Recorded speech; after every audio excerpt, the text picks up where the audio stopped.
I'm Tyrone Bowman. This is Tyrone Bowman Tonight. According to an article published in the Washington Post, Jerry Jones helped transform the NFL, except when it comes to race. Decades after standing on the front lines of one of Little Rock's darkest segregation clashes, the Dallas Cowboy owner has led the league toward new revenue models, but has yet to hire a black coach. On the first day of classes at North Little Rock High, a crew cut sophomore named Jerry Wayne Jones found his spot among a phalanx of white boys who stood on the front entrance and blocked the path of 6 black students attempting to desegregate the school. In a photograph taken at the scene, Jones could be seen standing a few yards from where the 6 black students were being jostled and repelled with snarling racial slurs by ringleaders of the mob. At one point, a black student named Richard Lindsay recalled someone in the crowd put a hand on the back of his neck. A voice behind him said, "I want to see how a N feels." The ruffian hostility succeeded in turning away the would-be new enrollees. The confrontation occurred 65 years ago on September 9, 1957, during the same month that a higher-profile integration effort was taking place at Little Rock Central High in the Capacity City a few miles away.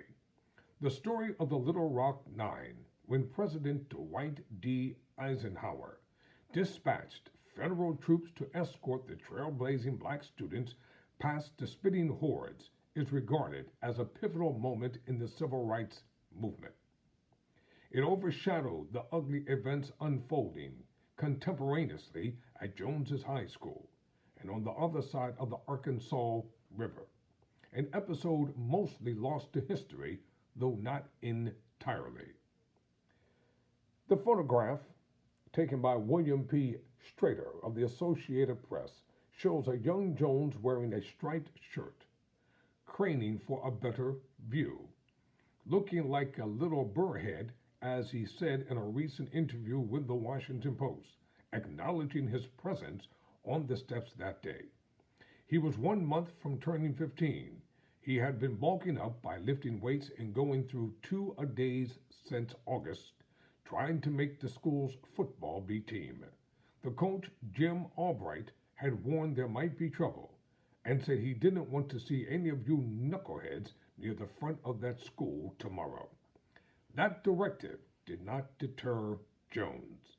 He showed up near the conflict's epicenter, stationed on the top landing near the school's double-leaf entry doors, a face in the rear row of the human bulwark, intent on keeping people out because of the color of their skin. Jones said he was there only to watch, not participate. I don't know that I or anybody participated or had a background of knowing what was involved. It was more a curious thing, he said.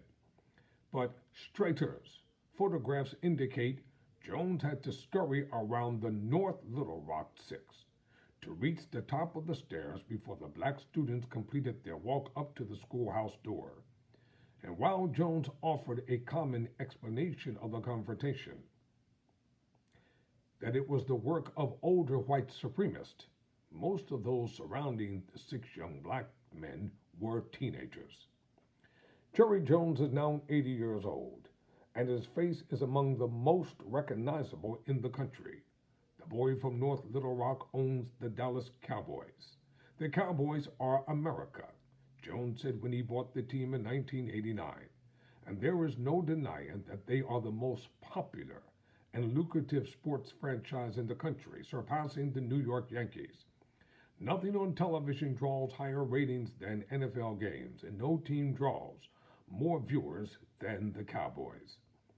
With a soft Arkansas drawl that delivers every word as a sweet and succulent morsel, Jones is the singular star of Texas-sized glitz. It is no accident that his football palace is popularly known as Jerry World. He is an all-hands-on owner who serves as his own general manager and appears in the locker room amid a press swarm after games. But he is more than that. The status of his team and his personality, an irrepressible showman with a self image as large as his 11 plus billion-dollar net worth, having made him arguably the most influential figure in the NFL. He's sometimes referred to as a shadow commissioner more powerful than Roger Goodell, who holds that title. He has not been shy about exercising his clout as a financial and cultural virtuoso, working to shape the league more in his image. That leads to the issue of race and power and the plight of black coaches in a game in which a preponderance of players are black, yet there are only 3 black full-time head coaches. If the NFL is to improve its woeful record on the hiring, promotion, and nourishment of black coaches, Jones could lead the way. His record in key appointments has been deficient. In his 33 years as owner, Jones had 8 head coaches, all white. During that game, just 2 of the team's offensive or defensive coordinators, the stepping stones to head coaching positions, have been black, including none since 2008. Maurice Carthon, who was offensive coordinator under Bill Parcells in 2003 and 2004, said he had a good relationship with Jones. Both grew up in Arkansas, but he never sensed that he had a realistic shot at the top job with him or with any other owner. I can't say that I was close at any time, Carthon said. I think all of them are failing. Carthon retired in 2012 after coaching stints with 7 teams. What frustrates me most, he is in such a position and such a leader, that if he would take a stronger stance, he could be the force of change. He could be that guy that pushes the NFL in another direction, said Dale Hansen, a retired Dallas sportscaster known for his sharp critiques of the Cowboys owner. If Jones announced he was hiring a black head coach, and the rest of you better get in line, Hansen added. I think there are a half dozen NFL teams that would follow that lead. He's had the opportunity not only to change the Dallas Cowboys, but the NFL and America. I'm Tyrone Bowman. Never surrender, never quit.